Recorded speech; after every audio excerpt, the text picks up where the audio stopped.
I know there's just calling today on our 1,000 dial day. So, but I do want to get started. So we're recording, right? Awesome. So let me go ahead and share my screen. Cool. So here's what I want to do today, guys. I want to take you through a concept called the CMA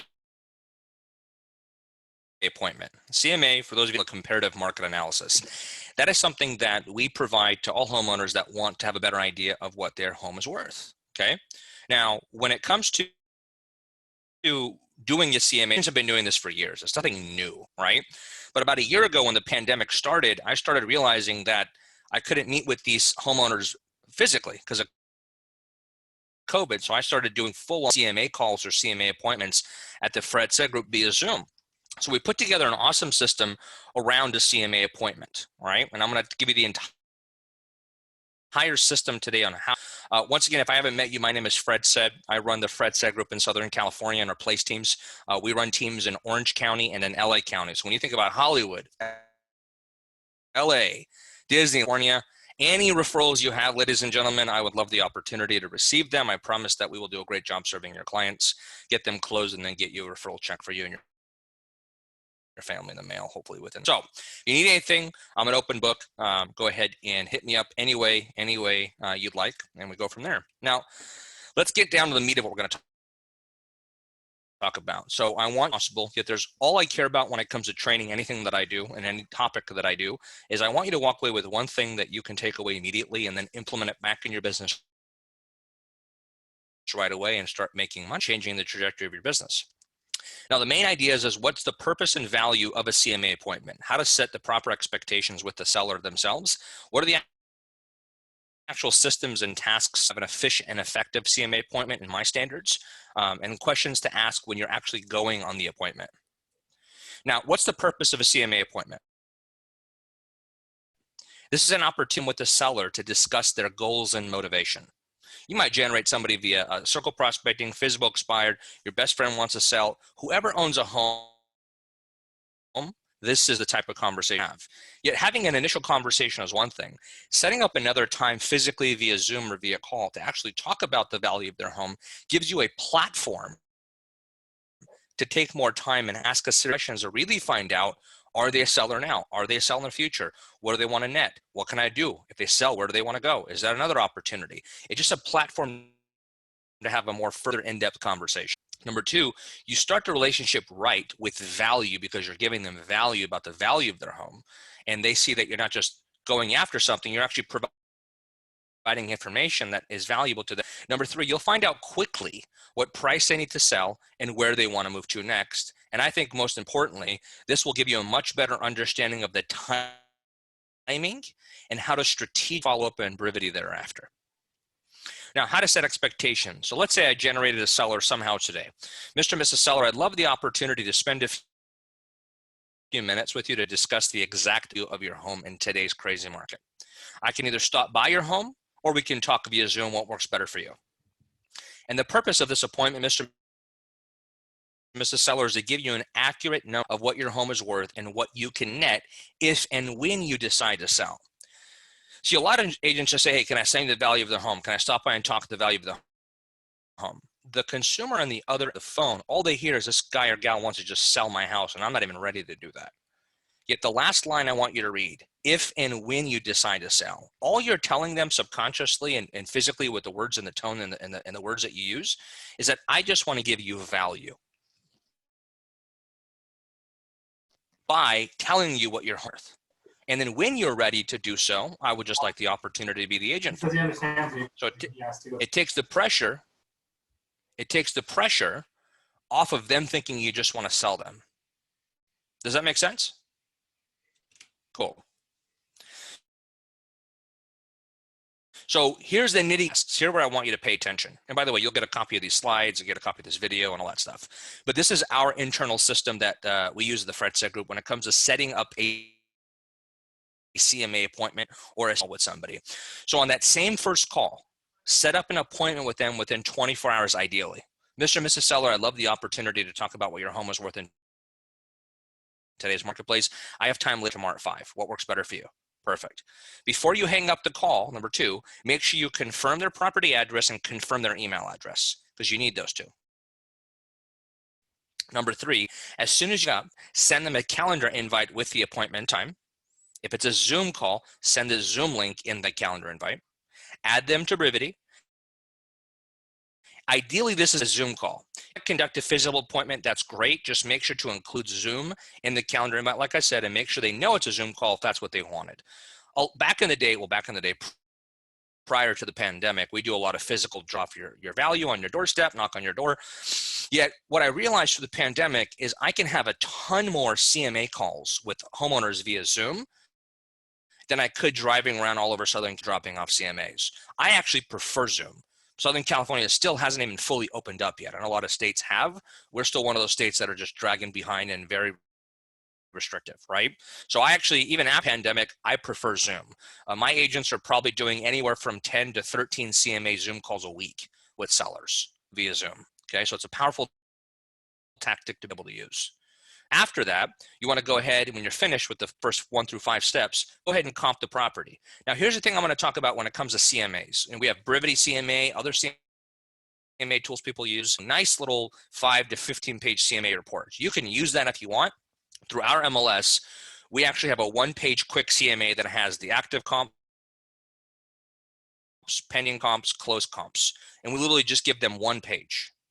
Because all they care about is, hey, what are my comps and what is it going to sell for? So that's all I've ever done. I haven't sent an elaborate 5 or 15 page CMA before. I'm not saying don't do it. That's just what we do. I think sending them a full Brivity CMA or a quick CMA 1 page, both are fantastic. Just send them something, but be able to clearly walk them through what the value of their home is and how you came up with that.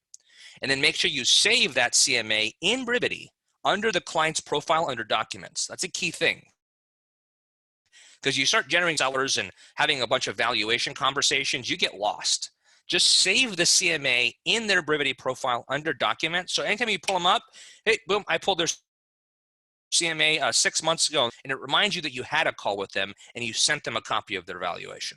A lot of people miss that piece, and this makes it very organized and efficient.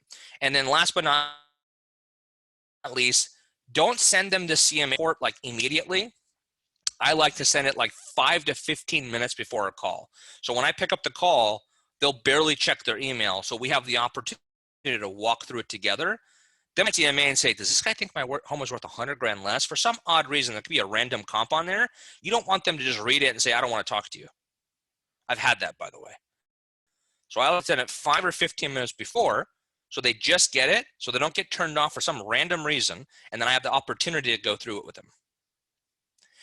Now, here's some of the, I think this is the gold in it. I talked to my team in the morning because we've done, I couldn't tell you. I've personally done probably 125 CMA calls since the pandemic started myself. My agents have probably done another couple hundred the past. So we've had a lot of these conversations. And what we've realized is that the problem that we're having, and this is transparent, and it's not a problem, it's an opportunity to improve. We have no problem setting them, doing them. It's converting them on the CMA physical appointment or the call to a further opportunity. And so the past couple weeks, we've been working on lead conversion. A lot of it's geared around these sellers that are we're doing valuation calls with them, right? Now, here's a series of questions that I think is absolute gold. Number 1, based off the value in you today, Mr. Seller, Mrs. Seller, is this a price that would cause you to sell your home?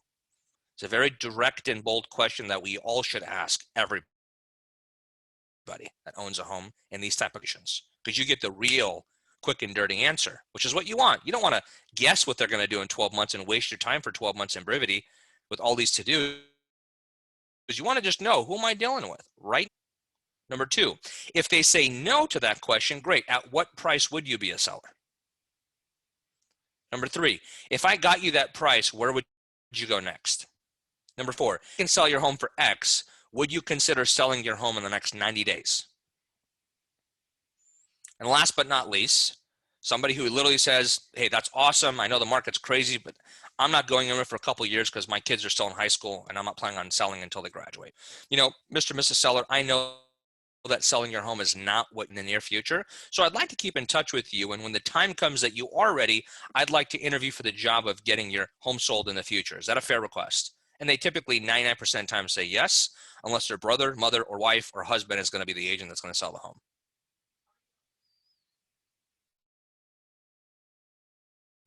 And then you auto plans and market reports and touch base and give them market updates. And when they're ready, you go back to them and say, hey, we talked about getting an opportunity to interview, and it sounds like you're ready to go. I'd like to come by and show you what we can do to make money. I have time later today at 4, tomorrow at 5. This is huge. So the bottom line after this conversation, because it's a very simple training. It's simple to follow. It's simple to do. It's simple to execute. A lot of us don't do this or don't know how to do this. When we do this, it's an absolute utter game changer, in my opinion. So the bottom line is CMA appointments are so valuable for the consumer and for you, the agent. Make sure to set the expectation with the seller before the appointment. Preparation is key to having a successful, and then asking the right questions at the appointment can make all the difference in getting a real seller sooner than later. So, quick, fast questions.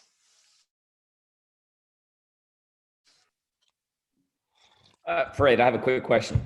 Yes, sir. Do you handle solely sellers, or do you handle buyers as well? I'm just clarifying. Yeah. So this CMA appointment conversation and training is literally around sellers. It's around, hey, this person owns a home. I was able to get them to agree to take 5 or 10 a Zoom, or worst case a call, to discuss the value of their home. Then that gives you 5 or 10 minutes to dig deep on the value of their home. And then if I got your, would you sell? Would you sell in the next 90 days? Would you sell no matter what in the next 3 years because you don't care and you can't? And then if I were to sell the home, where would you go next? Okay. It gives you a platform to talk, because in the initial conversation, you got maybe 30 seconds to 5 minutes with them. This gives you another opportunity to dig deeper and then really see how you're going to disperse this lead and then have a follow-up. So what are you doing to convert those appointments when you're on those? How are you, I mean, what are you and your team doing to make sure you get that follow-up? Yeah. So we're big on the whole CMA call appointment. About 12 months ago, I was generating a lot of seller leads, off-market stuff, because I flip properties. So I was generating a lot of sellers that want to get cash offers. So I was generating a bunch, and they want to know, what's my home worth? What's your cash offer? So I was doing these CMA calls. And I'm like, hold on a second. This could be great for a real estate team. Like, instead of just getting an expired FSBO, put them in Brivity, and then nurture over time, why don't we just take a further step in between that and have an opportunity to talk about their value and then really dig deep, right? So what we're doing is we're doing the CMA call. Any homeowner we have anywhere, we're pitching an opportunity to talk on a phone call, Zoom, or face-to-face about their home value. And then on that, find out, if we got you X price, would you actually sell? At what price are you a seller? If we sold your home, where would you go next? And if nothing, then we put them in Brivity. We follow up every 90 days, them weekly or biweekly, depending on how aggressive they are, right? And then we just continue to follow up. Make sense? What else? What you got, people? That was 10 minutes, man. I got 20 minutes of Q&A. Hey, Fred, I have a question. Is this like, or is this kind of like the step between the listing appointment? So I'm so glad you asked that, Travis. This is not a listing appointment, right? Don't get me wrong. If you have a seller and you're closing for a listing, close for a listing appointment. Yet you and I both know the majority of homeowners we talk to are not ready to list within 30 to 60 days. Would you agree? So this is an in-between to have an opportunity to further your relationship with them, further bring them value, and then really determine if they can actually, they're like, yeah, I know what my home is worth. Zillow tells me. I'm like, that's awesome. What I'd like to do is tell you exactly what your home is worth in today's market with today's crazy low inventory and what I can net you today. I'm not saying you have to sell. I just want to have a 5-minute call, tell you the value, and then you do what you want with that with your family. I got time later today at 4 o'clock or tomorrow at 5. Then I do the CMA call. Then I have a conversation. And then I just so you can get me $699 for it now? I thought it's worth $650. No, I can get you $700 now, guaranteed in 72 hours. No way. Hey, I know you said you weren't ready, but if I got you $700, would you actually consider selling in the next 90 days? I actually probably would. I just don't know where to go next. Well, if you were to sell, ideally, where would you go next? Well, we buy a bigger property. What is that big? And then I take them down that, right? See what I mean? When you have a CMA platform, you can literally have a dialogue that you can't have on just an initial call for 5 minutes. But don't confuse this appointments. That's completely different. Those are ready, willing, and able sellers that want to sell now. See, sometimes in our world in real estate that I've been doing for 17 years, listing appointments are really two-step listing appointment. First time you go, you present, you take the listing, or you do a two-step, which the first time you go, they're not ready, but what's my homework? What do I have to fix in my property? And then 3 months later, they might be ready. Between right there on that first step, where I just want to build the relationship, tell them what their home is worth, and then find that if they're ready to go sell it now or if they're literally 4 years away. What's your ratio to call to get an appointment? Are you doing 50 to 1, 25 to 1 calls? What's that ratio? For a CMA appointment? Yes. So I would say, I mean, our average is $750 a week. They're averaging 75 or so contacts. They are setting around 2 to 3 CMA calls a week. Going up. That's kind of a general average. I could be off by 1 or 2, but that's pretty damn accurate, actually.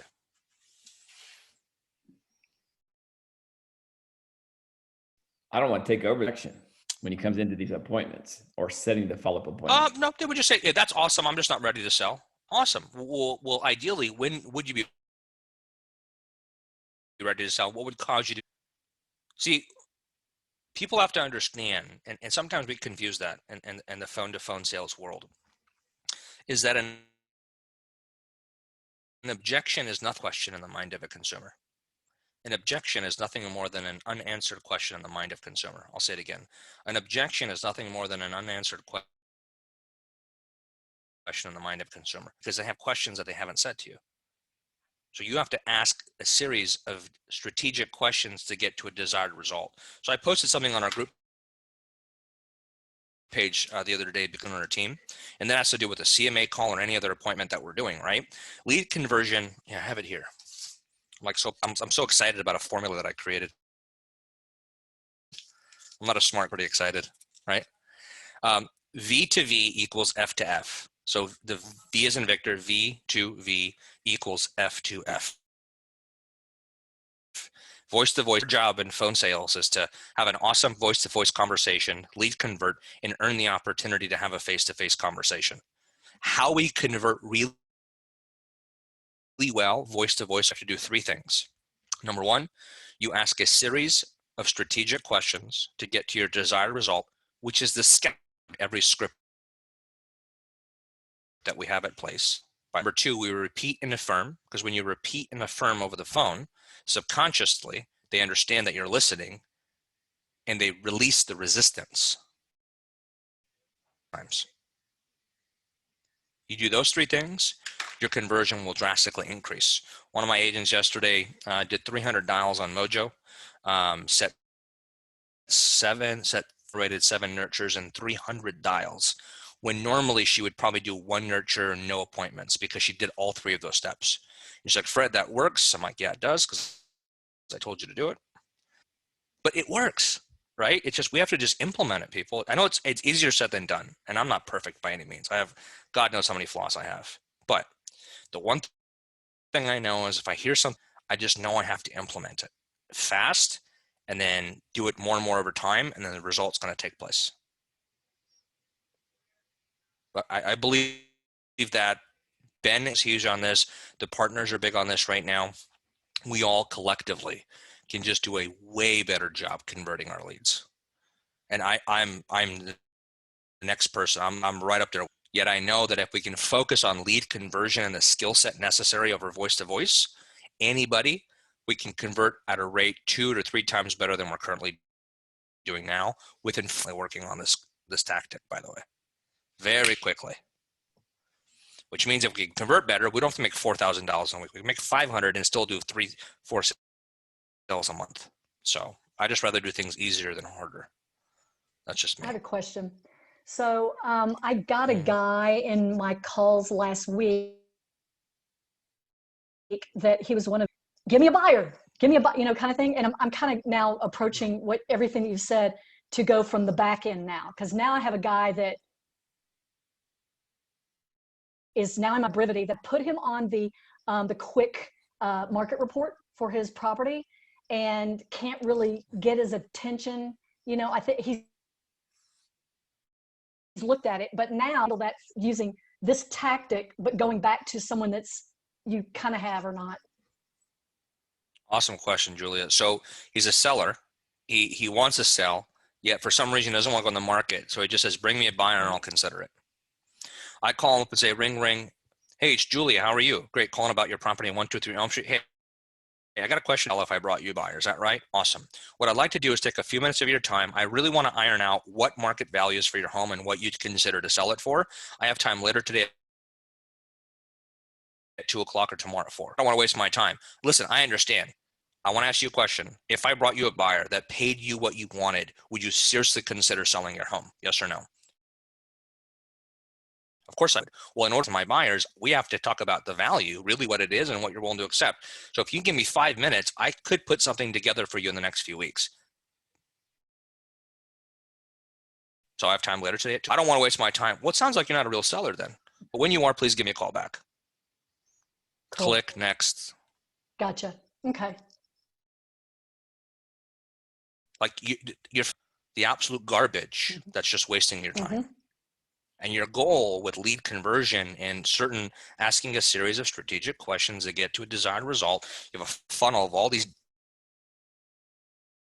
leads we generate. Ask these strategic questions. Out of the bottom of the oil funnel comes out the motivated. Your job isn't to sell somebody. Your job is to find the motivated in the funnel. And you find the motivated in doing really good question asking and lead conversion. Gotcha. I need to work on that. Needless to say. Goodness. We all need to work on that. No, we all do, Julia. It's not just you, it's all of us. So, it was a really good question, by the way. It's a good scenario. What else? You guys good?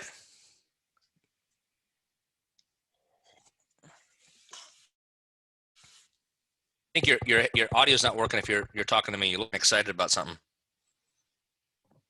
It's all good. I think you're unmuted, but your audio's not working.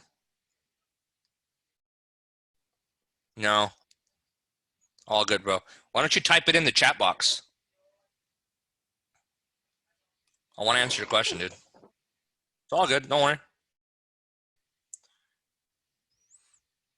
Cool. So I'm going to wait for Nate to chat it in, see if he can get in somehow.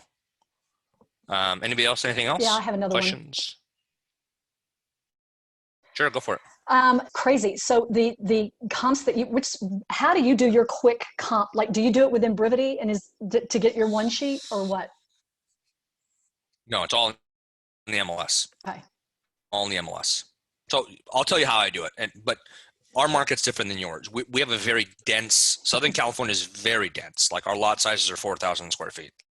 Like we're compact, right? Property, a condo is one way, a single family home is the other. Condo is easy because there's 300 condos in this community, model 1, 2, 3. It's somewhat easy to comp. A single family home, when I comp a 1 mile circle radius, right? Because our like I said, our LA and OC is very dense, so I can get a ton of comps within a mile radius. So if I'm looking at a 3-bedroom, 2-bath, single-level home, 1,400 square feet, then I look at 1 mile radius, 1 level, detached home, 3-bedroom between 1,200 and 1,600 square feet, and I do my best to get to the effectives, 5 pending, 5 closed. And then after that, it's just a matter of, hey, you got to just know what the property's worth. And here's my tactic with comping. Now I'm going to give you my valuations, which might be different than yours. Any home that, and by the way, like in Orange County is like 700, LA County is like 600. Our team average sales price is like 700, 600, I mean, right? So when I look at a property under $750,000 in OC and LA, my agents and I want to make sure that when we do a CMA, we know the valuation of the property within $25,000. If it's worth between $750 and $1, we want to know within $50,000. If the property is worth above 1.250, then we want to know the valuation within 100. So you got to take that and correlate back to your average sales price line, and you want a certain value within a range without even looking at it, right? And then obviously tack on today's random ass premiums that it costs to buy a house part out, which is difficult. Nate, how do you get a price range when you don't see the house? So I kind of just generally answered that, right? Yeah. Okay, cool. And then by previewing properties, our agents comp between 3 and 10 properties a day. So I force them to comp properties. Like I tell them, you have to think like an appraiser. Like you have to be able to comp a property and and go from there. You know, average, I'm probably helping them. They comp the properties, they send them to me, and then I comp them as fast as I can to correct their mistakes. But I'm on average between 35 and 50. Their properties, the properties that I want to buy for rehab, for flip, for buy and hold. Like I'm always looking at properties. I've just been doing that for years. So it's like, for me, it's just a natural thing. That's just one of the main things we have to know how to do as a real estate agent or broker. Otherwise, what are we there for, honestly? Right? Okay, guys, it's 12:28. I appreciate your time. I hope you got some value out of this. I know it's being recorded on the toolkit, so look for the recording on the toolkit. And then I will post the slides right now on the group page, so you have a copy of that, so you can see some of the scripts that we used on how to have it. Does that sound good? Great. Thank you, Fred. Hey, guys, God bless you. Have a great day. See you soon.